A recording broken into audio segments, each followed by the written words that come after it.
scandals. Bush. Number 3, vaccine gate. It is revealed that 2 months ago, Mr. Bush's immigration department added a new mandatory vaccination for anybody seeking U.S. citizenship. Gardasil, which protects against human papillomavirus, HPV. But just 19 months ago, the head of immunization for the Centers for Disease Control insisted Gardasil should not be mandatory for Americans because HPV is not communicable like, say, chickenpox is. So now if you're a citizen, you don't have to be vaccinated. If you want to become a citizen, you do. Meaning we are demanding they take away the right to choose, the right we give citizens. Oh, and we also have got another group of human guinea pigs for this vaccine, and Merck gets to charge them $162 a shot.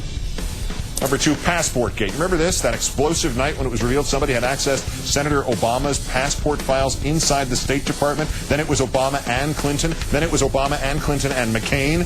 Former State Department contractor Lawrence C. Yance will plead guilty to the illegal accessing of the candidates' files. Mr. Yance will in fact plead guilty to snooping in the passport files of, quoting the paperwork, various celebrities, athletes, actors, politicians and their immediate families, musicians, game show contestants, members of the media corps, prominent business professionals, colleagues, associates, neighbors, and individuals identified in the press.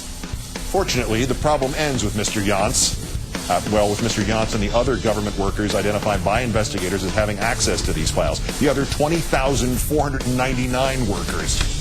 And number 1, unraveling Iraq Gate. The real reason for fewer American fatalities there, the movement of tribal leaders out of the arms of al-Qaeda and into the camp of the Iraqi national government. The so-called Sunni awakening has been newly jeopardized. Sunnis who had opposed American presence in Anbar and Diyala provinces switched to our side for various reasons, including money, and the promise that as many as 20,000 members of one of their military brigades would become part of the Iraqi police and army.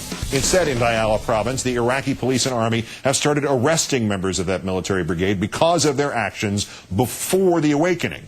So we make a deal with these guys. You opposed Americans, you opposed the Iraqi national government, you supported al-Qaeda in Iraq. We'll forget that if you support Americans and you support the Iraqi national government. And we'll put your people in the army and the police, and the violence stops. But instead of fulfilling our part of the deal, we start arresting the Sunnis for what they did before we made the deal. Now, what do you suppose will happen next?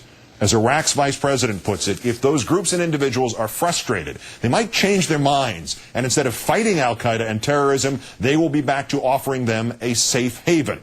So we just reneged on a deal, and we may send the Sunnis and Diyala province back into the hands of terrorists, and even angrier than ever. Senator McCain, President Bush, kiss your surge goodbye.